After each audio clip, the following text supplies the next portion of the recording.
உண்மையை சொல்கிறேன் அப்படின்னு போய் மூக்கோட பட்டு திரும்ப போகிற ஸ்னேகாவோட கதையை தாங்க இப்போ பார்க்க போகிறோம். என் அன்பான இனிய உறவுகளுக்கு வணக்கம்ங்க. இங்கே சிந்து பைரவியில் பைரவியை அடக்கி உட்கார வச்சுறாங்க அன்னபூரணி அம்மா. எதுக்கு அவள் போகணும், ஏன்டா அவள் போகணும் அப்படின்னுட்டு நான் ஒன்று போக சொல்லி அவளா போகிறா அப்படின்னு ஆர்வம் சொல்கிறாங்க. இங்கே பாருமா, ஏமா போகிற? இல்லை ஆண்டி, நான் கொஞ்ச நாளைக்கு நான் அம்மா வீட்டுக்கு போகிறேன் அப்படின்னு கொஞ்சம் பூசி மழுப்புறாங்க. ஏன்னா அவங்க இன்னும் கொஞ்சம் உடல்நிலை சரியில்லாமல் தானே இருக்காங்க அப்படின்னுட்டு. இங்கே பாரு, எனக்கு எல்லாம் தெரியும் பைரவி, பேசாமல் வீட்டுக்குள்ள வா அப்படின்னு கூப்பிட உடனே பார்க்குறாங்க ஆறுமுகம் பைரவி பார்க்க, பைரவி ஆறுமுகத்தை பார்க்க. அதுக்கப்புறம் என்னடா நடக்குது இங்கே பிரச்சனை? ஒன்றும் இல்லைம்மா, அது வந்து இங்கே பார், நீங்கள் எல்லாம் பேசுனதை நான் கேட்டுக்கிட்டு தான் இருந்தேன். என்னடா நினச்சிட்டு இருக்க? என் மருமகளை கை நீட்டி இருக்கிறியா? எப்படா ஒரு பொண்ணு கை நீட்டுற உனக்கு தைரியம் வந்துச்சு? எப்படி அந்த மாதிரியே நான் உன்னை வளர்த்துருக்கேன்? ஆம்பளைகளை தான் போய் அடிச்சுக்கிட்டு அடிதடின்னு வந்த, அதுலேயும் கட்டிக்கிட்டு வீட்டுக்கு வந்த மருமக அவள் கண்ணில் ஒரு தூசி கூட படக்கூடாதுன்னு நான் நினச்சிக்கிட்டு இருந்தேன். ஆனால் அவளை நீ அழுக வச்சிருக்கிற, அடிச்சிருக்கிற, உன்னை நான் எப்படா விடுவேன் அப்படின்னு சொல்லிட்டு தான் பையனை அடிக்க போகிறாங்க. ஐயோ ஆண்டி, ஐயோ அத்தை, அதெல்லாம் வேணாம் அத்தை, விட்டுருங்க அப்படிங்கிறாங்க பைரவி. நீ சும்மா இருமா, உன்னை எப்படிமா இவன் அடிக்க போச்சு அப்படின்னு சொல்ல, அவள் என்ன தினம் அடிக்கிறா, அது தெரியுதா என் ஆத்தாவுக்கு அப்படின்னு நினச்சிட்டு, அப்படிலாம் ஒன்றும் இல்லைம்மா, அப்படிமா இப்படிமா அப்படிங்கிறாரு. அதெல்லாம் முடியாது பைரவி, நான் உயிரோடு இருக்க வரைக்கும் இந்த வீட்டில் நீ இருக்கணும். இல்லையா நீ எப்போ போறியோ அப்போ என் உயிர் இந்த உடலை விட்டு போயிடும். போகிற அந்த போம்மா, போ அப்படின்னு சொல்ல, ஐயோ அத்தை அப்படிங்கல, அப்போனா வா அப்படின்னு சொல்லி கூப்பிட்றாங்க. அதுக்கப்புறம் பெட்டியோட வீட்டுக்குள்ளே வந்துடுறாங்க. அப்படியே ஒரு முறை புறச்சிட்டு போகிறாங்க. ஆஹா, ஃபுல் சப்போர்ட்டோட வர்றாளே வீட்டுக்குள்ளே, என்ன பண்ண போகிறான்னு தெரியலையே. சும்மாவே புயல் மாதிரி பூந்து அடிப்பா. இப்போ பூகம்பத்தோட உள்ளுக்குள்ளே வரா. நம்ம வேற அடித்து வச்சுருக்குறோம், என்ன பண்ண போகிறோன்னு தெரியலையே. நீங்கள் பீதி வருது ஆரம்பத்துக்கு. அடுத்து இங்கே பார்த்தா சுல்லானோட அம்மாவுக்கு பயங்கரமாக விழுந்து ஆக்டிங்கை போடுறாங்க. அப்படி இப்படின்னு சொல்லிட்டு உண்மையிலே அவங்களுக்கு முடியலை தான், இருந்தாலும் கொஞ்சம் சலங்கை கட்டினா எப்படி வேகமாக ஆடுவாங்க இல்லையா, அந்த மாதிரி பயங்கர பில்டப் கொடுக்குது. பார்த்தா 15 லட்சம் ரூபாய் செலவு பண்ண போகிறோம். ஓ அம்மாவுக்கு 15 லட்ச ரூபா செலவு பண்ணணும்னா நான் சொல்கிறத நீ சொல்லணும் அப்படின்னு சொல்லி பிளாக்மெயில் பண்ணுறாங்க ஸ்னேகா. 15 லட்ச ரூபா நமக்காக அந்த அக்கா செய்ய போகிறாங்கடா அப்படின்னு சொல்ல, ஏக்கா எங்களுக்காக 15 லட்ச ரூபா செலவு பண்ணுறீங்களாக்கா அப்படின்னு சொல்லான்னு கேட்க, ஆமாடா சொல்லா, நீ யாருடா? நீ நம்ம ஊர் பையன் தானே, எனக்கு ஒன்று ரொம்ப பிடிக்கும்டா. உங்கள் அம்மா பாவம் இல்லையா, நீ அவங்க அம்மா இல்லைன்னா நீ வந்து தனியாக யாருமே இல்லாமல் ஆதரவுட்டு போய் நிற்பில்ல, அதுக்காக தான் உங்கள் அம்மாவுக்கு நல்லா செலவு பண்ணியாச்சு, நல்லா பார்த்துட்டேன், நீ பயப்படாத கவலைப்படாத அப்படி இப்படின்னு ஏற்றி விடுது. அவங்க அப்பாவும் அதே மாதிரி தான்.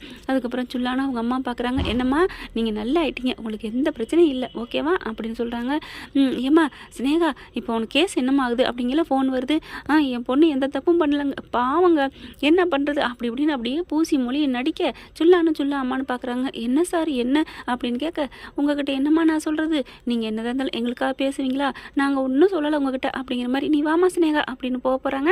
ஐயோ சார் இருங்க சார், எங்களை இப்போ கண்கண்ட தெய்வம் நீங்கள் சார், நீங்கள் இல்லைன்னா இப்போ நான் உயிரோட இல்லை, அப்படி இருக்கையில் உங்கள் பிரச்சனை என்னன்னு சொல்லுங்கள் சார், நாங்கள் அப்போலாம் உங்களுக்கு மாற்றிலாம் இருக்க மாட்டோம், உங்களுக்கு இனிமேல் எங்கள் உயிர் இருக்கிற வரைக்கும் உங்களுக்காக தான் இருப்போம் சொல்லுங்கள் அப்படின்னு கேட்க, ஸ்னேகா பார்க்குது, அப்பா சரியான நேரம் கொக்கியை போட்டாச்சு அப்படி சொல்ல, ஒன்றும் இல்லைம்மா, என் புள்ள பாவம்மா, உங்களுக்கே தெரியும் எவ்வளோ ஆசையாக சிவாவும் என் பிள்ளையும் விரும்பினாங்க, ஆனால் அந்த சிந்து குறுக்க பூந்து என்னென்ன பண்ணிட்டா அப்படிங்கிற சுல்லான்னு பார்க்குது, அவங்க அம்மா பார்க்குது. ஐயோ அப்பன்னு மகளும் சேர்த்துக்கிட்டு நம்மளை கரெக்டாக பிடிவாரண்டு போட்டாங்களே, இப்போ என்ன பண்ணுறது? அன்புக்கு நம்ம அடி பண்ணிக்கிறதா இல்லை வந்து உதவி செஞ்ச செய் நன்றிக்கு அடி பண்ணிக்கிறதா அப்படின்னு தவிக்கிறாங்க. ஏங்க இப்படி ஒரு சுச்சுவேஷனில் எனக்கே ஒரு டவுட் வருது. அன்புக்கு நம்ம, அதாவது அன்புன்னா சிந்து பக்கம் நேர்மை இல்லை தான், அது பொய் தான் இருக்குது, ஆனால் சிந்து பக்கம் ஒருவேளை உண்மையாகவே இருந்து, சிந்து கேரக்டரை விடுங்களேங்க, நான் நல்ல கேர்ள்ஸ்ன்னு சொல்லுவாங்க இல்லையா, நல்லபடியாக உண்மையாகவே நல்லவளாக இருந்து, அதாவது இந்த கதையை விட்டுருங்களேன், சிந்து நல்லவங்களாக இருந்து அன்பாக இருக்கிறாங்க, ஆனால் இங்கே வந்து உதவி செஞ்சுட்டாங்க. இப்போ இவங்க நியாயப்படி யாருக்குங்க சொல்லணும்? அன்புக்கு அடிபணிஞ்சு போகணுமா இல்லை செய் நன்றிக்கு போகணுமாங்க? ஒன்றும் புரியலையே. ஆனால் செய் நன்றி தான் மறக்கக்கூடாதுன்னு சொல்லுவாங்க, ஆனாலும் சத்தியத்துக்கு நேராக பதில் சொல்லக்கூடாதுன்னு சொல்லுவாங்க. சத்தியம் பெருசா செய் நன்றி பெருசா? அதாவது உண்மை, சத்தியங்கிறது உண்மை நேர்மை, அது பெருசா இது பெருசான்னு தெரியல, கமெண்ட்ஸில் சொல்லுங்கள். ஆனால் நான் சிந்துவை வந்து உண்மை நேர்மைன்னு சொல்லி மென்ஷன் பண்ணி இங்கே கேட்கல, நான் ப்ராக்கெட் போட்டு இதெல்லாம் சொல்லிக்கிறேன், எனக்கு என்னன்னு புரியலை. ஆனால் இங்கே பார்த்தீங்கன்னா கதைக்குள்ளே போவாங்க. இப்போ என்ன பண்ணுறாங்க, நீ வந்து சொல்லுவியா சிவாகிட்ட நாங்கள் எல்லார்ட்டையும் முன்னாடி அப்படிங்கிற பார்க்குறாங்க. இல்லைம்மா நான் வந்து சொல்கிறேம்மா, நீங்கள் பாவம்மா, எங்களுக்கா எத்தனை லட்சம் 5 பைசா கூட இந்த காலத்தில் கொடுக்க மாட்டாங்க, எங்களுக்கா நீங்கள் இவ்வளோ செஞ்சுருக்கீங்க, நாங்கள் சொல்கிறோம் அப்படின்னு சொல்லிட்டு கிளம்பி வராங்க. இங்கே பார்த்தா சந்தோஷம் தாங்கலை. அப்பா சூப்பர்ப்பா, அந்த சிந்துவை ஓட ஓட விரட்டுறேன்ப்பா, உலகத்தை விட்டே அனுப்ப பார்த்தேன் முடியலை, இப்போ அந்த வீட்டை விட்டு விரட்டணும், நான் அந்த வீட்டுக்கு போகிறனோ இல்லையோ, ஆனால் அவள் அந்த வீட்டில் இருக்கக்கூடாதுப்பா அப்படின்னு சொல்லிட்டு கூட்டிகிட்டு போகிறாங்க. அப்பா எனக்கு சந்தோஷமாக இருக்குப்பா, நினைக்கையிலே சந்தோஷமாக இருக்குது அப்படின்னு சொல்லி அவ்வளோ சந்தோஷம். வீட்டுக்கு போன கையோட எல்லாரையும் கூப்பிட்றாங்க. ஏ சிவா, ஏ சிந்து, வெளியில் வாங்க அப்படின்னு சொல்லிட்டு எல்லாரும் வராங்க. வந்ததுக்கப்புறம் எதுக்கு நீங்கள் வந்த அப்படின்னு கேட்க, அன்னபூர்ணி செம்ம கோவம் வருது. ஏண்டி நீ எப்பேற்பட்ட வேலை செஞ்சுருக்க, ஏன் மருமகளை தள்ளி விட்டுட்டு இப்போ இங்கே வந்து நிற்கிறியா, எதுக்குடி வந்த அப்படிங்கல. இங்கே சுல்லானையும் அவங்க அம்மாவையும் பார்க்குறாங்க. இதுக்கு அதுக்கு இங்கே வருதுங்க அப்படின்ட்டு, டே சுல்லா அப்படிங்கல, அக்கா அப்படிங்கிறாரு. அதுக்கு மேலே ஒன்றும் பேச முடியல. அக்கா நீங்கள் நல்லா இருக்கீங்களா அப்படின்னு சிந்து அந்த சுல்லா அம்மாவை பார்த்து கேட்க, நல்லா இருக்கேம்மா அப்படின்னு சொல்லிட்டு ஒன்றும் சொல்ல முடியல. அப்படியே கையை தட்டி விடுது. சிந்துவுக்கு அப்பயே புரியுது என்ன தட்டி விட்றாங்களே அப்படின்ட்டு. அதுக்கப்புறம் அன்னபூர்ணி அம்மா உங்ககிட்ட ஒரு முக்கியமானது ஒன்று சொல்ல வந்திருக்கோம், என்ன சொல்ல வந்திருக்கீங்க அப்படின்னு கேட்க, கொஞ்சம் அப்படியே இழுத்து இழுத்து ஒரு வழியாக சொல்கிறாங்க. இந்த மாதிரி அன்னைக்கு என் பிள்ளை பொய் சொல்லிட்டான், சிந்து தான் தனக்கு தானே தாலி கட்டிக்கிட்டு சிவா சார் தாலி கட்டினதா சொன்னான், உண்மையிலே சிவா தாலி கட்டலை அப்படின்னு சொன்னோன்னே அப்படியே அன்னபூர்ணி பார்க்குது. என்ன சொல்கிறீங்க அப்படின்னு நெஞ்ச பிடிக்கிறாங்க. ஆர்வம் ஓடி வந்து, ஏம்மா நீ என்னம்மா சும்மா இருக்க மாட்டியா, எதுக்கு எப்போ வந்து சொல்லிட்டு இருக்க, தேவையா உனக்கு, இல்லைங்க எப்போ இருந்தாலும் உண்மையை சொல்லணும்ல, ஏன்னா போமா நீ உண்மையை சொல்லணும்னு சரியான நேரத்தில் சொல்லாமல் இப்போ வந்து சொல்லிக்கிட்டு போறியா என்ன அப்படின்னு கத்துறாங்க. சிவா என்ன பண்ணுறாரு, ஐயோ அப்படின்னு பயப்படுறாங்க. அன்னபூர்ணி பார்க்குது, சிந்துக்கிட்ட வருது, சிவா கிட்டே வருது. சிவா இப்போ அவன் சொன்னது உண்மையாடா அப்படின்னு கேட்க, ஒன்றுமே சொல்ல முடியல. பெரியம்மா பெரியம்மா அப்படிங்கிறாரு. சிந்து பக்கம் வந்து பயங்கரமாக பாயிறாங்க.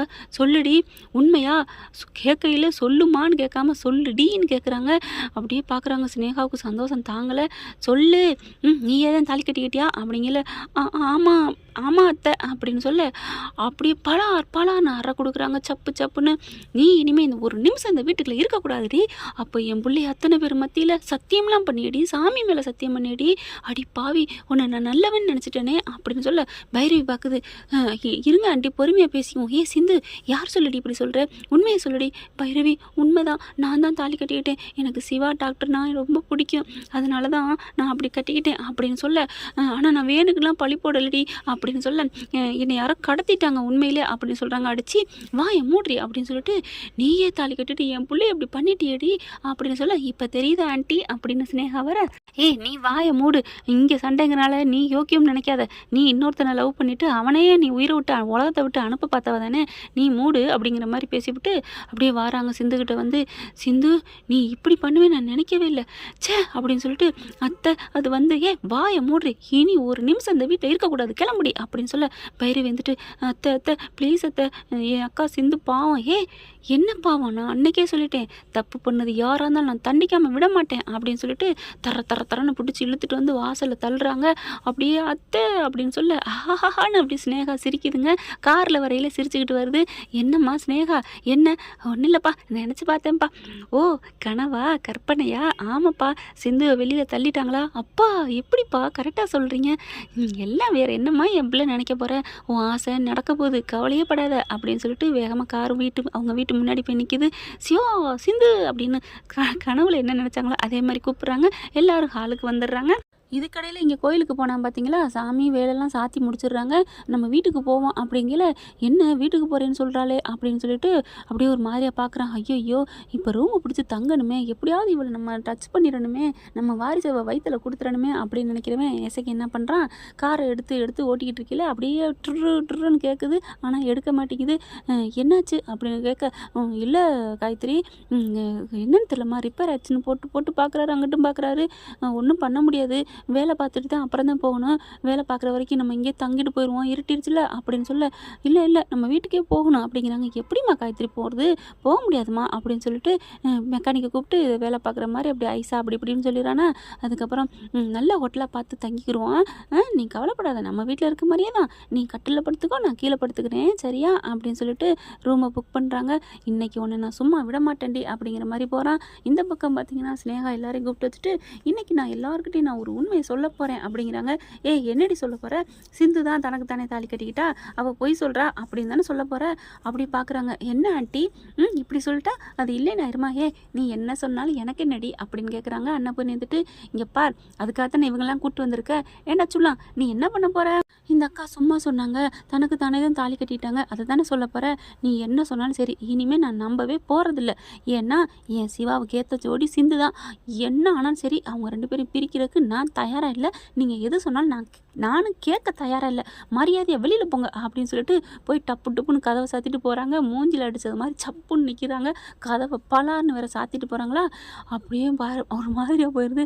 அப்பா என்னப்பா முகத்தில் கறியை பூசிக்கிட்டான்னு சொல்லுவாங்களே, அந்த மாதிரி அன்னபூர்ணி என் மூஞ்சில் கறியை பூசிட்டு போயிட்டாலே அப்படின்னு சொல்ல, இப்போ என்ன பண்ணுறது ஒன்றும் புரியலையே. இப்போ வாமா போய் சொல்லுவோம். அப்பா அவள் தான் அப்படி சொல்லிட்டு போயிட்டாலே. இல்லை கதவை உடச்சி சொல்லுவோமா அப்படின்னு கதவை தட்ட, இல்லைம்மா நீ சொல்கிறதாம்மா சரி. அவள் யார் என்ன சொன்னாலும் இனிமேல் நம்ப மாட்டா. அந்த அளவுக்கு சிந்து மேலே இதுக்கெல்லாம் பைத்தியமாக இருக்குதுங்களே, அந்த அளவுக்கு மயக்கி வச்சிருக்காளே, நீனு தான் இருக்கியே அப்படிங்கிற மாதிரி பார்க்குறாரு. அப்புறம் அவங்க ஆத்தால மகள் என்ன பண்ணுறாங்க, ஐயா எங்களை என்ன சொல்லவே விடலையே, நாங்கள் என்ன பண்ணுறது எங்களுக்கு 8 லட்சம் நட்டம் அப்படிங்கிறாங்க மனசுக்குள்ளே. போச்சா பணம் போச்சா அப்படின்ட்டு, அம்மா அப்பா நம்ம இவங்ககிட்ட பணத்தை கேட்போம்மா. அட கிழிச்ச இதுகிட்ட 8 ரூபா இருக்காது, கேட்டு எங்கேம்மா போகிறது, கேட்டு டார்ச்சர் பண்ணுவோம், இந்த டாக்டர்கிட்ட வாங்கி கொடுக்கட்டும். அட ஏமா நீ வாமா அப்படின்னு சொல்லிட்டு காரில் கூட்டிகிட்டு கிளம்புறாங்க. அவங்க 2 பேரும் ஐயா ஸ்னேகாக்கா அப்படின்னு கேட்க, என்ன நீங்கள் வாட்டுக்கு ஒரு ஆட்டோ பிடிச்சி வீட்டுக்கு போங்க, நாங்கள் எங்கள் வீட்டுக்கு போகணும் அப்படின்ட்டு போயிடறாங்க. ஒன்றுமே நடக்காமல் செவத்தில் அடித்த பந்து மாதிரி திரும்பி போகிறாங்க. என்ன ஃப்ரெண்ட் இப்படி போனால் நல்லா தானே இருக்கும். ஆனால் உள்ளுக்குள்ளே சிவாவுக்கும் சிந்துக்கும் அள்ளு விட்டுருச்சு. அப்பாடா அம்மா பெரியம்மா தேங்க்ஸ் பெரியம்மா. எதுக்குப்பா பெருமை தேங்க்ஸ்லாம் சொல்கிறேன், யார் என்ன சொன்னாலும் நான் இனிமேல் காதில் வாங்க மாட்டேன், நீங்கள் பயப்படாதீங்க நீங்கள் போங்க அப்படிங்கிறாங்க. பைரவி பார்க்குது. அப்பா இனிமேல் என்ன பண்ணுவேன் அப்படிங்கிற மாதிரி ஆறுமுகத்தை பார்க்க, ஆரம்பிச்சிட்டாடா அப்படின்னு இவருங்கிட்டு போகிறாரு. பைரவி என்ன பண்ணுது, அப்படியே ஆறுமுகத்தை முறைச்சி பார்க்குது. என்ன ஏடி முறைச்சி பார்க்குற, இவன் என்ன எப்போ பார்த்தாலும் மிலிட்ரி மேன் மாதிரியே முறைச்சிக்கிட்டு தூக்கிக்கிட்டே நிற்கிறாளே துப்பாக்கியே அப்படிங்கிற மாதிரி பார்த்துட்டு போகிறாரு. இங்கிட்டு இதுங்க அப்படி போகுதுங்க. என்ன ஃப்ரெண்ட் இப்படி போனால் நல்லா தானே இருக்கும். பார்க்கலாம் என்ன நடக்க போகுதுன்னு. இந்த பற்றி உங்களுக்கு பிடிச்சிருந்துச்சுன்னா உங்கள் பொண்ணான கையில் ஒரு லைக்கை போட்டு சப்ஸ்கிரைப் பண்ணியிருக்கேன். Thank you friends.